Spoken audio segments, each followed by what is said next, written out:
अस्सलाम वालेकुम everyone, this is me Shoaib Hasan from MDCAT वाला एक और वीडियो के साथ हाजिर।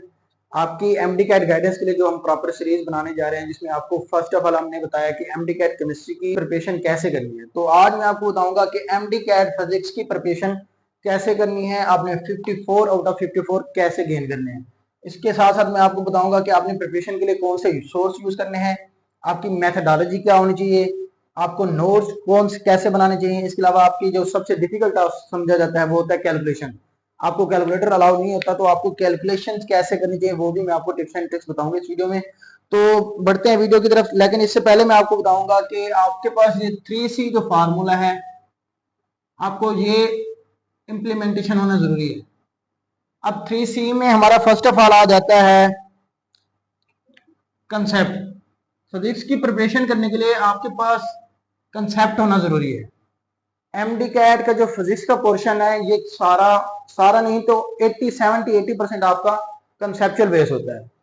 अब नंबर 2 आपके पास होनी चाहिए इसकी क्रैमिंग। अब कुछ बुक्स की लाइन ऐसी है जो आपको पिक करके दे देता है कि इसका क्या आंसर बनता है, तो वो बुक की लाइन जो तो आपको क्रैम करनी चाहिए, उसको रट्टा लगाना चाहिए। अब तीसरा जो मेन पोर्शन है वो है आपका कॉन्फिडेंस।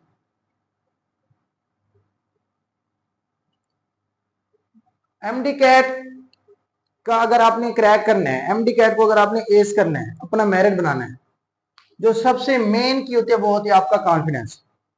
हर बच्चा जो एमडी कैट की प्रिपरेशन कर रहा है वो टॉपर होता है, ऑलमोस्ट उनके अच्छे से अच्छे मार्क्स होते हैं सबके। लेकिन जो एमडी कैट को क्रैक कर जाता है, जो टॉप कर जाता है, जो अपना मेरिट बना जाता है, तो उसकी मेन रीजन जो होती है उसका होता है कॉन्फिडेंस। अब आपने कंसेप्ट भी आपके पास है बड़े, आपकी तैयारी भी अच्छी है, आपने बुक की लाइंस को भी याद किया हुआ है, इसके बाद आपके पास कॉन्फिडेंस नहीं है, तो फिर आपकी ये कंसेप्ट और क्रैमिंग किसी खाते की नहीं है। तो आपके पास इतना कॉन्फिडेंस होना चाहिए कि आई कैन डू, मैं कर सकता हूं। तो ये 3 बेसिक की थी 3C की। तो कॉन्फिडेंस बहुत नेसेसरी है, और कॉन्फिडेंस कब आएगा? जब आपके पास ये सोर्स होंगे, अब जब इनको फॉलो कर रहे होंगे। तो सोर्स फर्स्ट ऑफ ऑल मैं आपको बताऊंगा कि आपके पास सोर्स क्या होना चाहिए। मैं हमेशा रिकमेंड करता हूं कि आपकी जो प्रोवेंस है आप उसी की बुक को फॉलो करें। लेट्स सपोज आप पंजाब के स्टूडेंट्स हैं तो आप पंजाब की टेक्स्ट बुक को फॉलो करें। अगर आप केपीके के हैं तो आप केपीके की बुक को फॉलो करें। सिंध के हैं तो अपनी सिंध की बुक को फॉलो करें। अगर आप बलूचिस्तान के हैं तो अपनी बलूचिस्तान की बुक को फॉलो करें। अगर आप फेडरल के हैं तो फिर अपनी फेडरल की बुक को फॉलो करें। सोर्स आपका पहले क्या होता है? Text book.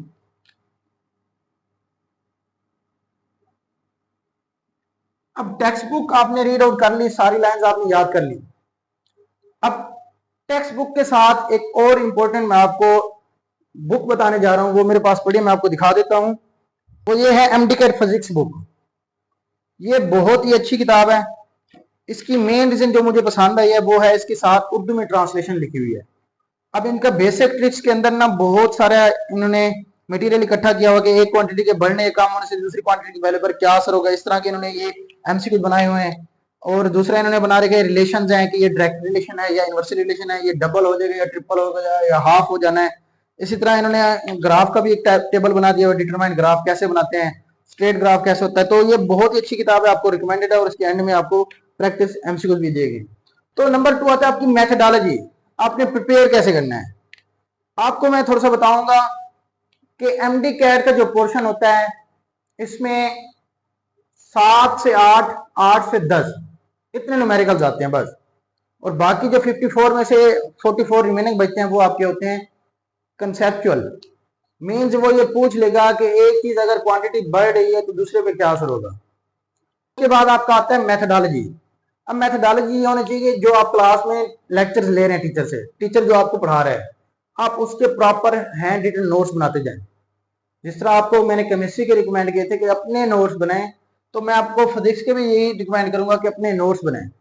अब कैसे नोट्स बनाने हैं? जो टीचर पढ़ाता जा रहा है साथ उसकी प्रैक्टिस भी कराता जा रहा है, तो आप उसको साथ लिखते भी जाएं और प्रैक्टिस भी करते जाएं। और घर में आकर आप जब अपने हॉस्टल आए या घर हैं तो आप बैठकर उसी को दोबारा रिव्यू करें।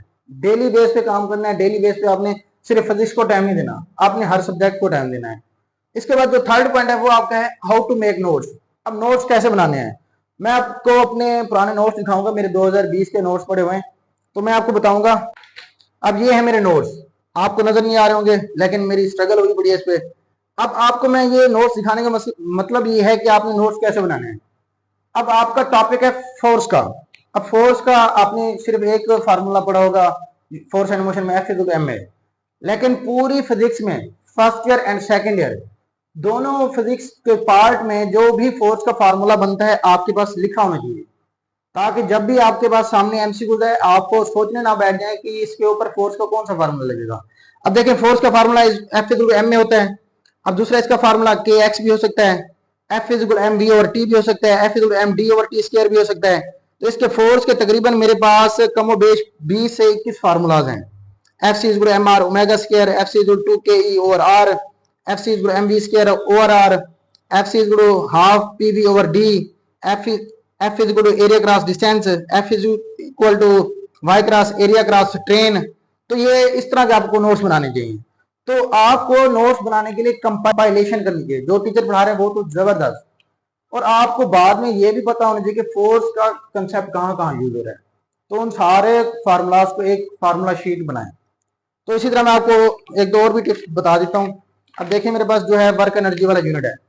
अब वर्क एनर्जी वाला आपने पढ़ा होगा W=Fd, लेकिन W=Fd है काइनेटिक एनर्जी के बराबर होता है, पोटेंशियल एनर्जी के बराबर होता है, हाफ के x² के बराबर भी होता है, VE के बराबर भी होता है, NHF के बराबर भी होता है, NHC और लैम्डा के बराबर भी होता है। तो मेरे पास एनर्जी के कम से कम 30 फार्मूलाज लिखे हुए हैं।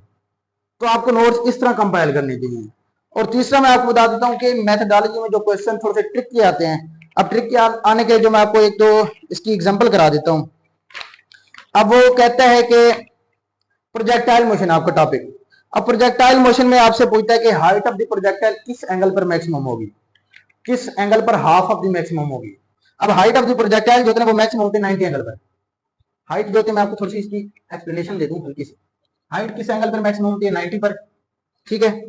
अब रेंज जो होती है वो किस एंगल पर होती है, रेंज होती है 45 पर। अब टाइम ऑफ फ्लाइट किस पर मैक्सिमम होता है, टाइम जो होता है वो आपका होता है 90 पर। देखें अब इसका हाफ ऑफ मैक्सिमम कब होगा। अब आपको साइन थीटा कॉस का ये सारे याद होने चाहिए, ट्रिग्नोमेट्रिक रेशियो याद होनी चाहिए, ट्रिग्नोमेट्रिक रेशियो के साथ साथ आपको ग्राफ याद होनी चाहिए। मैं इसको इधर ही छोड़ रहा हूँ वरना मेरी वीडियोस की लेंथ बढ़ जाएगी। तो मैं आपको बता दूं कि मेक नोट्स कैसे करने हैं, अपने नोट्स कैसे बनाने हैं। तो इसके बाद आता है कैलकुलेशन ट्रिक्स। तो एमडी कैट का जो मोस्टली पोर्शन होता है वो तो होता है एक सिंपल सी लाइंस होती है, या ग्राफ पूछ लेता है, या आपसे कुछ टर्म्स पूछ लेता है, या इसके अलावा वो आपसे कैलकुलेशन पूछ लेता है। तो कैलकुलेशन के लिए जो बेसिक हैं वो मैं आपको बता देता हूँ। आपको याद करना पड़ेगा एडिशन, आपको पता होना चाहिए कि एडिशन कैसे की जाती है, सब्सट्रैक्शन, मल्टीप्लिकेशन, डिवीजन, आपको बोर्ड मास रूल फॉलो करना होगा। पूरी फिजिक्स में जो यूज होता है वो मैं आपको बता रहा हूँ। बोर्ड मास रूल के अलावा आपको फ्रैक्शन के एमसीक्यू दे देंगे, decimal fraction up to decimal आपने इसको कैसे करना है। अच्छा फ्रैक्शन के साथ साथ आपको आ जाएंगे पावर्स के बाद आ जाएंगे आपको स्केयर के, स्केयर इसका क्या होगा, स्केयर रूट का क्या होगा, इस तरह क्यूब क्या होगा, इसका क्यूब रूट क्या होगा। ये फिजिक्स में मोस्टली यूज होते हैं। आपका addition, subtraction, multiplication, division, BODMAS rule, fractions, powers, उसकी square, square root, cube root, ये मोस्टली यूज होते हैं। तो आपको कैलकुलेशन की टिप्स एंड ट्रिक्स के लिए मैं आपको नेक्स्ट वीडियो में बताऊंगा, सारा एक्सप्लेन करूंगा कि आपको बोर्ड मास रूल के एमसीक्यूज कैसे आते हैं। मैं आपको पास पेपर के एमसीक्यूज भी साथ कराऊंगा। तो फ्रैक्शन के कैसे आते हैं, पावर्स के कैसे आते हैं, स्केयर के कैसे आते हैं। अब आपका कोई क्वेश्चन सॉल्व करें, लेट्स सपोज आपका क्वेश्चन था ये 6.02 10⁻23 multiply by 0.00098 over 43 multiply by 9.8 cross 0.170। अब इस टाइप का एमसीक्यू आ जाए तो आपने घबराना नहीं है। तो या फिर इसका कुछ और भी बढ़ा दे, 10⁻34 कर दे। आपको नेक्स्ट वीडियो में सारा कुछ बताऊंगा कैलकुलेशन ट्रिक्स, कि आपने इस जैसी कैलकुलेशन अगर आ जाए, क्योंकि आपको कैलकुलेटर अलाउ नहीं होता, यूज करना नहीं होता, तो फिर आपको ये कैसे हैंडल करना है। तो मिलते हैं नेक्स्ट वीडियो में। अल्लाह के साथ बेहतरी करेगी, आप अच्छी करें। और आपका जो कोई क्वेश्चन है वो मुझे कमेंट बॉक्स में बता दीजिएगा, इंशाल्लाह मैं आपको कमेंट में जरूर रिप्लाई करूंगा। ओके, अल्लाह हाफिज।